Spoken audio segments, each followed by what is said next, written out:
श्री रामचरितमानस पावन पाठ अयोध्या कांड दोहा संख्या 300 से 303 तक। वर्णन भरत जी एवं श्री रामचंद्र जी संवाद। जय श्री राम। सुहद सुजान सुसाहिबहि बहुत कहब बड़ खोरी आय सुदेय देव अब सबई सुधारी मोरी। सुधर बिना किसी हेतु के हित के माने हित के बुद्धिमान और श्रेष्ठ मालिक से बहुत कहना बड़ा अपराध है। इसलिए हे देव अब मुझे आज्ञा दीजिए, आपने मेरी सभी बात सुधार दी। प्रभु पद पदुम पराग दुहाई सत्य सुब्रत सुख सीम सुहाई। मोकर कर कहूँ ये अपने की रुचि जागत सोवत सपने की। सो करी कहूँ ये अपने की रुचि जागत सोवत सपने की। प्रभु आपके चरण कमलों की रज जो सत्य सुकृत पुण्य और सुख की सुहावनी सीमा अवधि है, उसकी दुहाई करके मैं अपने हृदय की जागते सोते और स्वप्न में भी बनी रहने वाली रुचि इच्छा कहता हूँ। साज स्नेह स्वामी सेवकाई स्वागत छल फल चारी बिहाई। आज्ञा समना सुसाहिब सेवा सो प्रसाद जनु पावई देवा। वो रुचि है कपट स्वार्थ और अर्थ धर्म काम मोक्ष चारों फलों को छोड़कर स्वाभाविक प्रेम से स्वामी की सेवा करना और आज्ञा पालन के समान श्रेष्ठ स्वामी की और कोई सेवा नहीं है। हे देव अब वही आज्ञा रूप प्रसाद सेवक को मिल गए। अस कई प्रेम विवश भय भारी पुलक सने बुलक शरीर बिलोचन बारी।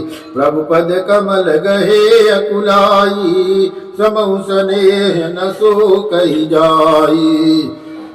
भरत जी ऐसा कहकर प्रेम के बहुत ही विवश हो गए। शरीर पुलकित हो उठा, प्रेम में प्रेमाश्रुओं का जल उमड़ आया। अकुला कर व्याकुल होकर उन्होंने प्रभु श्री रामचंद्र जी के चरण कमल पकड़ लिए। उस समय को और स्नेह को कहा नहीं जा सकता। कृपा सिंधु सनमानी सुबानी बैठाए समीप गई पानी। भरत विनय सुनि देखी सुभाऊ शिथिल स्नेह सभा रघुराऊ। कृपा श्री रामचंद्र जी ने सुंदर वाणी में भरत जी का सम्मान करके हाथ पकड़कर उनको अपने पास बिठा लिया। भरत जी की विनती सुनकर उनका स्वभाव देखकर सारी सभा और श्री रघुनाथ जी स्नेह से शिथिल हो गए।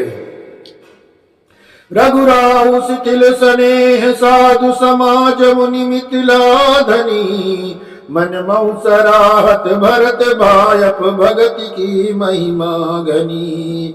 भरत प्रसंसत विबुध बरसत सुमन मानस मलिन से। तुलसी बिकल सब लोग सुनि सकुचे निसागम नलिन से। श्री रघुनाथ जी साधुओं का समाज मुनि वशिष्ठ जी और मिथिला पर जनक जी स्नेह से शिथिल हो गए।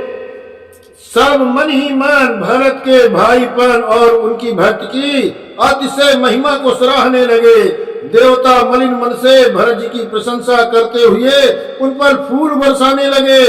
तुलसीदास जी कहते हैं कि सब लोग भरत जी का भाषण सुनकर व्याकुल हो गए और ऐसे सपचा गए जैसे रात के आगमन से कमल। देखी दुखारी दीन दुहु समाज नर नारी सब। मघवा महामलीन मुए मारी मंगल चहक। दोनों समाजों में सभी नर नारियां दीन और दुखी देखकर महामलिन मन इंद्र मरे हुए को मारकर अपना मंगल चाहता है। कपट कुचाल सीम सुर राजू, पर काज प्रिय आपन काजू। काक समान पाकर पुरीति, छली मलिन कतहु न प्रतीति। देवराज इंद्र कपट और कुचाल की सीमा है, उसे पराई हानि और अपना लाभ ही प्रिय लगता है। इंद्र की रीत कौवे के समान है, वो छली और मलिन मनस्थ है, उसका कहीं किसी पर विश्वास नहीं है। प्रथम कुमत करी कपट सकेला, सो चाट सबके सिर मेला। सुर माया सब लोग बिमोहे, राम प्रेम अतिशय न बिछोहे। पहले तो कुमार बुरा विचार करके कपट को बटोरा, अनेक प्रकार के कपट का साज सजा, फिर वो कपट जनित उचाट सबके सिर पर डाल दिया। फिर देव माया से सब लोगों को विशेष रूप से मोहित कर दिया, किंतु श्री रामचंद्र जी से उनका अत्यंत विछोह नहीं हुआ, अर्थात उनका श्री रामचंद्र जी के प्रति प्रेम कुछ तो बना ही रहा। मैं उचाट बस मन थिर नाही, छन बन रुचि छन सदन सुहाई। दुविध मनोगति प्रजा दुखारी, सरित सिंधु संगम जनुबारी।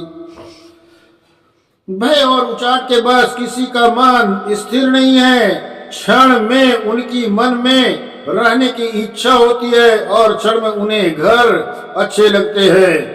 मन की इस प्रकार की दुविधामयी स्थिति से प्रजा दुखी हो रही है, मानो नदी और समुद्र के संगम का जल क्षुब्ध हो रहा हो। जैसे नदी और समुद्र के संगम का जल स्थिर नहीं रहता, कहीं इधर आता है कहीं उधर जाता है, उसी प्रकार की दशा प्रजा के मन की हो रही है। दुचित कतहु परितोष न लाई, एक एक सन मरमु न काई। लकी हंसिका कृपा निधानु, सरित स्वान मघवान जुबानु। चित्त दो तरफा हो जाने से वे कहीं संतोष नहीं पाते और एक दूसरे से अपना मर्म भी नहीं कहते। कृपा निधान श्री रामचंद्र जी की ये दशा देखकर हृदय में हंसकर कहने लगे, कुत्ता इंद्र और नवयुवक कामी पुरुष एक सरीखे एक ही स्वभाव के हैं। पाणिनीय व्याकरण के अनुसार युवन और मघवान शब्दों के रूप को एक सरीखे होते हैं। भरत जनक मुनि जन सचिव, साधु सचेत बिहाई। लागी देव माया सबही, जता जोग जन पाई। भरत जी, जनक जी, मुनिजन, मंत्री और ज्ञानी साधु संतों को छोड़कर अन्य सभी पर जिस मनुष्य को जिस योग्य, जिस प्रकृति और जिस स्थिति का पाया, उस पर वैसे ही देव माया लग गई। कृपा सिंधु लखि लोग दुखारे, निज स्नेह सुरपति चल भारे। सब राहुपुर मंसूर मंत्री, भरत भगति सब के मति जंत्री। कृपा सिंह श्री रामचंद्र जी ने लोगों को अपने स्नेह और देवराज इंद्र के भारी छल से दुखी देखा। सभा राजा जनक, गुरु ब्राह्मण और मंत्री आदि सभी की बुद्धि को भरत की भक्ति ने कील दिया। रामई चितवत चित्र लिखे से, सकुचत बोलत वचन सीखे से। भरत प्रीत नति विनय बढ़ाई, सुनत सुखद वर्णत कठिनाई। सब लोग चित्र लिखे से श्री रामचंद्र जी की ओर देख रहे हैं, सकुचाते हुए सिखाए हुए से वचन बोलते हैं। भरत की प्रीत, नम्रता, विनय और बड़ाई सुनने में सुख देने वाली है, पर उनके वर्णन करने में कठिनता है। जासु बिलो की भगति लवलेसु, प्रेम मगन मुनि गण मिथिलेसु। महिमा तासु कहे कि मिथुलसी, भगति सुभाव सुमति अहुलसी। जिनकी भक्ति का लवलेश देखकर मुनिगण और मिथिलेश्वर जनक जी प्रेम में मग्न हो गए। उन भरत की महिमा तुलसीदास जी कैसे कहें? उनकी भक्ति और सुंदर भाव को कवि हृदय में सुबुद्धि हुलस रही है, विकसित हो रही है। आप छोटी महिमा बढ़ जानी, कवि कुल कानि मानी सकुचानी। कही न सकति गुण रुचि अधिकाई, मति गति बाल बचन की नाई। परंतु वह बुद्धि अपने को छोटी और भरत जी की महिमा को बड़ी जानकर, कवि परंपरा की मर्यादा को मानकर सच्चा रही है। उसका वर्णन करने का साहस नहीं कर रही है। उसकी गुणों में रुचि तो बहुत है, पर उन्हें कह नहीं सकती। बुद्धि की गति बालक के बचनों की तरह हो गई, वो कुंठित हो गई। भरत विमल जसु विमल, भरत विमल जसु विमल विदु सुमति चकोर कुमारी। उदित विमल जनु हृदय नभ, एकटक रही निहारी। भरत का निर्मल यश निर्मल चंद्रमा है और कब की सुबुद्धि चकोरी है, जो भक्त के हृदय रूपी निर्मल आकाश में उस चंद्रमा को उदित देखकर उसकी ओर एकटकी लगाए देखती ही रह गई। उसका वर्णन कौन करे? जय श्री राम।